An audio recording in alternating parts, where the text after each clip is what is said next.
Kumusta ka na? Meron ako isang kwento para sa'yo ngayong araw. Kilala mo ba si Moses? Isa siya sa mga pinuno ng bayan ng Diyos matagal ng panahon ang nakaraan. Sa Exodus 2:11-15, matatagpuan natin ang panahong tumakas siya at nagtago sa ilang matapos pumatay ng isang taga-Ehipto. Si Moses, binigyan siya ng Diyos ng responsibilidad bilang isang pinuno, ngunit tinakasan niya ito. Pero makikita natin sa susunod na mga chapter na inakay siya ng Diyos pabalik sa kanyang tamang tungkulin. Noong tinanggap niya ang kanyang responsibilidad bilang isang pinuno, pinagpala siya ng Panginoon at malayo ang kanyang narating. Kung ating susuriin ang Biblia, makikita nating hindi lamang si Moses ang nagtangkang tumakas sa responsibilidad na bigay ng Diyos. Buti na lang matiisin ng ating Ama at nagtsatsaga siya sa mga anak niyang nagpipilit ng sariling gusto. Ikaw ba?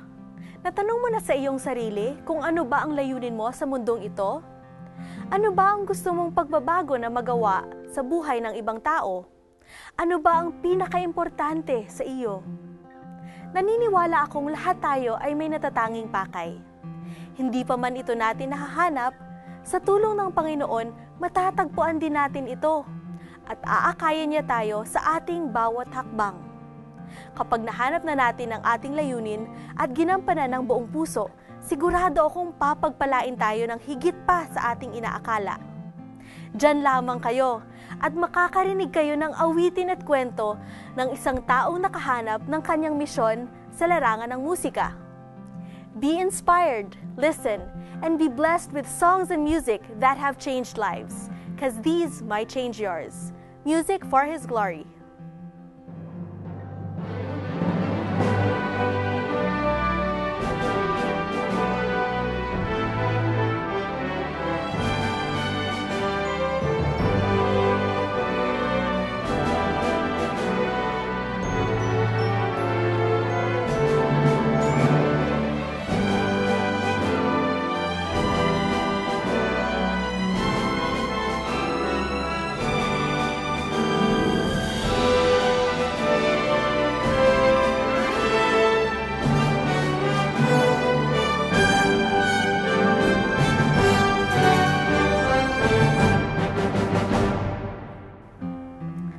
Maraming iba't ibang paraan ng paglilingkod sa pamamagitan ng musika. Pwedeng sa pag-awit, sa pagtugtog ng iba't ibang instrumento, sa pangunguna sa choir, o di kaya sa paglikha ng iba't ibang awit. Ang ating susunod na makakasama dito ay lahat ito nagawa niya. Tunghayan natin ang kanyang kwento. Ako nga pala si Aldrin Dinglasan. Ako ay isang student literature evangelist ng Seventh-day Adventist Church. Nung bata pa ako ay talagang hindi ko masabing gano'n ako kahilig sa musika. Actually talagang ayokong tumanggap ng mga bahagi pagdating sa awitin, lalo na sa simbahan. At mas gusto ko na umaawit ako lalo na sa CR lang or sa bahay lang, kahit saan lang. Pero naramdaman ko na talagang yung aking talento na meron ako ay hindi lang basta-basta na sabi ko, may purpose ang Panginoon bakit binigyan niya ako ng talento sa pag-awit. At bukod sa pag-awit ay binigyan din niya ako ng talento sa pagtugtog ng mga instrumento katulad ng gitara at piano. Natutunan ko na lang yung pag-awit noong isang beses sa aming simbahan ay umawit ako. Napansin yun ng aking lola, no? Pero yung ibang mga kamag-anak, mga membro ng church, parang hindi pa nila masyadong napansin yun. Yung lola ko talaga na malapit sa akin, palagi niya akong pinipilit na umawit. Napakahalaga ng musika sa aking buhay. Kasi ang musika ang parang isang pamamaraan ko para ma-express ko yung aking pagmamahal para sa Panginoon. At kung aking iisipin ang aking buhay, ay kumpara sa nagawa ng Panginoon para sa akin, sabi ko, parang ito lang yung pamamaraan ba na mapasaya ko ang Panginoon matapos niyang ibigay ang kanyang buhay para sa akin. Alam ko na wala tayong ibang layunin sa mundong ito kundi maglingkod at mapasaya lamang ang Panginoon. Nung pumasok ako sa Adventist School, sa Central Philippine Adventist College, doon mas lalong ginamit ako ng Panginoon. Sumasali ako sa mga choir, mga singing group, at tumutugtog din ako sa iba-ibang mga programa doon. Sabi ko, bakit hindi ko palaguin pa yung talento na binigay sa akin ng Panginoon? So instead na parang aawit lang ako or tutugtog lang ako, bakit hindi ako gumawa ng sarili kong kanta? Nag-umpisa ito nung ako ay first year college. At nung first year college ay nag-umpisa akong gumawa ng isang awitin. Ang awiting God Sent Rainbow, napili ko to dahil sa aking karanasan bilang isang manggagawa ng Panginoon. Nung ako'y naghahanap ng mga kasagutan sa aking buhay at sa mga panahon na parang marami akong problema, ang awiting God Sent Rainbow, napili ko to dahil sa aking karanasan bilang isang manggagawa ng Panginoon. Nung ako'y naghahanap ng mga kasagutan sa aking buhay at sa mga panahon na parang marami akong problema at talagang parang walang kasagutan sa mga katanungan ko, sa mga panalangin ko, doon ang time na naghumawak ako ng matibay sa Panginoon. Sabi ko, Panginoon, hindi ko na kaya. Tulungan mo ako. So, nakita ko yung pangako ng Panginoon na sabi niya doon sa Matthew 33, 6 verse 33, na seek ye first the kingdom of God and all these things shall be added unto you. Ang nagustuhan ko sa lyrics, isa sa mga, actually lahat ng lyrics doon is napakaganda. Pero isa yung gustong-gusto ko yung part na doon, yung part ng lyrics ng chorus. Sabi doon, then God sent rainbow in the sky.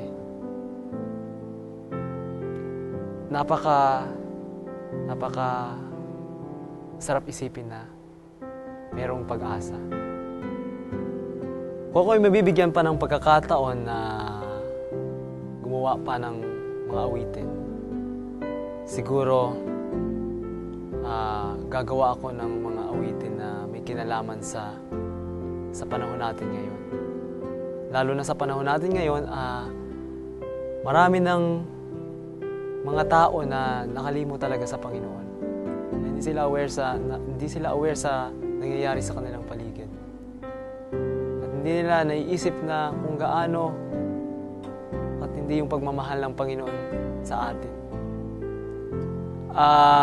Siguro gagawa ko ng awitin na magbibigay sa kanila ng paniniwala na ang Panginoon ay muling babalik. Siya'y babalik sa mundong ito at kukunin niya yung mga taong naging matapat sa Kanya. Para dun sa mga taong merong mga talento na binigay ang Panginoon. Lalo't higit dun sa mga gumagawa o magaling gumawa o marunong gumawa ng mga awitin. Ang hamon ko sa inyo, gamitin niyo yan para sa Panginoon. Kundi, ang gawin ninyo, sumulat kayo ng mga awitin na makapagbibigay ng papuri sa Panginoon. Alam niyo kung sa mga papuring katulad ng gumagawa tayo ng mga awiting papuri sa Panginoon, napapaligayan natin ng Panginoon. At yun ang kalooban ng Panginoon na dapat ginagawa natin. Lalo na dun sa mga kabataan na involved sa mga makamundong bagay. Ito na yung panahon na mas dapat tayong mag-init sa ating paggawa sa Panginoon sapagkat malapit na siyang dumating. Kaya, hindi imposible, kundi posible kung tayo'y magpapagamit sa Panginoon.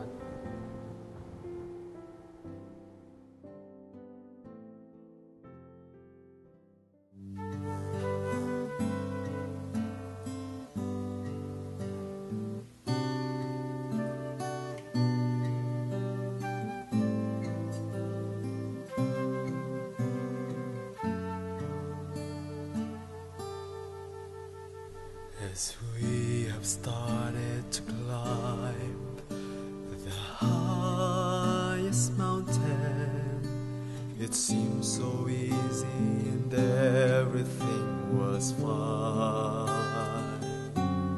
Then suddenly clouds turned into gray, the rain began to pour, the road became too hard, and we felt the pain inside our hearts.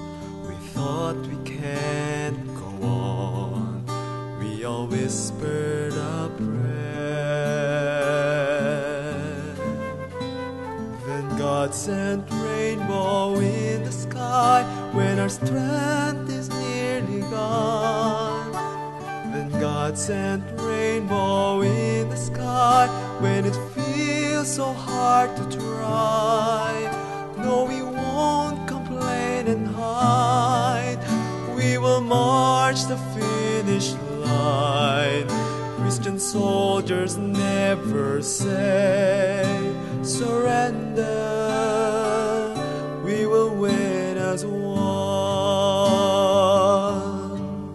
The greatest challenge of millennium is to preach the gospel to the world, is to stand courageous, filled with passion, is to carry one mission, one truth, one faith, one voice.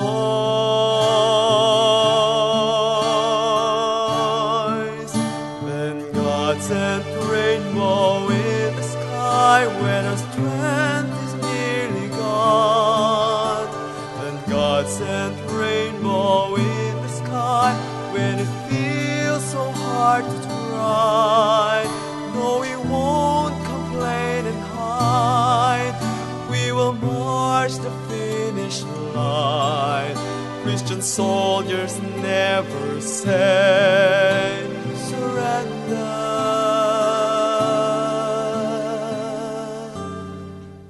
We all share to all mankind.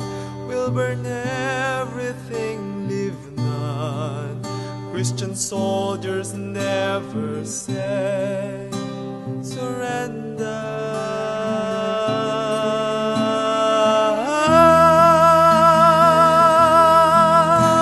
Then God sent rainbow in the sky when our strength is nearly gone.